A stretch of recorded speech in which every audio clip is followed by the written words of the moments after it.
రాష్ట్రంలో అణగారిన వర్గాల బ్రతుకులు మారుతాయి అనుకున్నారు తెలంగాణ ఉద్యమకారులు. వాస్తవంగా తెలంగాణ ఉద్యమకారుల బ్రతికే మారలేదు. ఏ నియోజకవర్గంలో చూసినా ఎక్కడికి పోయినా అచేతనమైనటువంటి పరిస్థితుల్లో ఇలా తెలంగాణ ఉద్యమకారులు ఉన్నారు. తెలంగాణ ఉద్యమకారులు ఏం కోరుకున్నారు? ఇలా తెలంగాణ ఉద్యమకారులు కోరుకున్నది పోను తనున్నటువంటి పరిస్థితి తానే ఊహించుకోలేనటువంటి పరిస్థితి. అందుకనే టీఆర్ఎస్ పార్టీని నమ్మినాం. అనేక సందర్భాల్లో వీళ్ళు మా జీవితాలలో వెలుగు నింపుతారని అనుకున్నాం. తెలంగాణ ఉద్యమకారులను ఆదుకుంటారు అనుకున్నాం. పెన్షన్ విధానం ప్రవేశపెడతారనుకున్నాం. సంక్షేమ బోర్డు ఏర్పాటు చేస్తాం అనుకున్నారు. ఉద్యోగ అవకాశాలలో వాటా ఇస్తారనుకున్నారు. కానీ మిత్రులారా, ఈ తెలంగాణ రాష్ట్రంలో టీఆర్ఎస్ పార్టీ తెలంగాణ ఉద్యమకారులకు పనిచేసిందంటే ఏం లేదు. అందుకనే ఏం చేసి అసెంబ్లీ ఎలక్షన్లలో కాంగ్రెస్ పార్టీ మేము అడగకుండానే మేనిఫెస్టోలో పెట్టింది 250 చదరపు గజాల భూమి. దాంతోపాటు అనేకమైనటువంటి సౌకర్యాలు కల్పిస్తామని అన్నారు. తెలంగాణ ఉద్యమకారులు ఏం చేసారు? కర్ర కాల్చి వాత పెట్టారు. మరి ఇప్పటికీ టీఆర్ఎస్ పార్టీ బీఆర్ఎస్ పార్టీ మరేమైనా తెలంగాణ ఉద్యమకారుల పట్ల సిద్ధశుద్ధితో ఉన్నదా అని చెప్పి మేము చూసినాం. అయినా కూడా లేదు మిత్రులారా.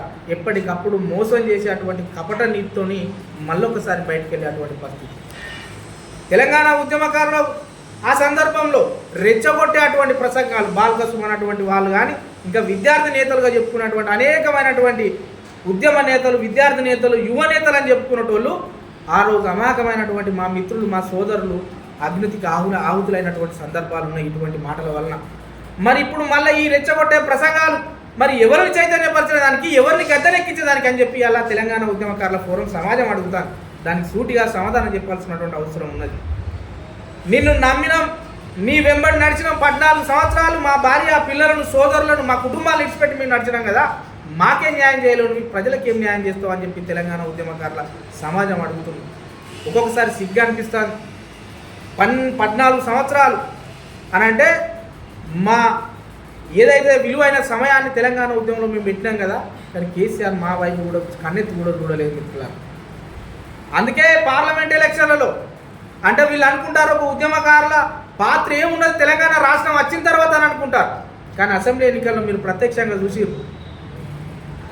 ఇప్పుడు కూడా ఆ పార్లమెంట్ ఎన్నికల్లో ఈ టీఆర్ఎస్ పార్టీని కానీ వాటి మూలాలతో వచ్చేటువంటి వ్యక్తులను కానీ ఖచ్చితంగా మట్టి కనిపిస్తామని చెప్పి ఈ సందర్భంగా మేము చెప్తున్నాం.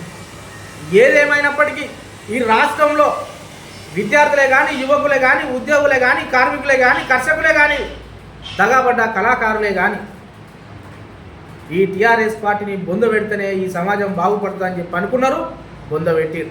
కానీ మరొకసారి కుట్ర జరుగుతుంది. దీన్ని తిప్పికొట్టవలసినటువంటి బాధ్యత కూడా తెలంగాణ ఉద్యమకారుల మీద ఉన్నది.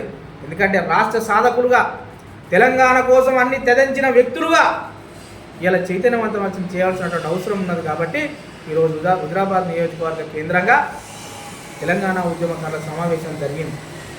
ఏదేమైనా పార్లమెంట్ ఎలక్షన్లో టీఆర్ఎస్ పార్టీకి బుద్ధి చెప్పక తప్పదు అని చెప్పి, అది భూస్థాపితం కాక తప్పదు అని చెప్పి ఇలా మీకు తెలియజేస్తున్నాము.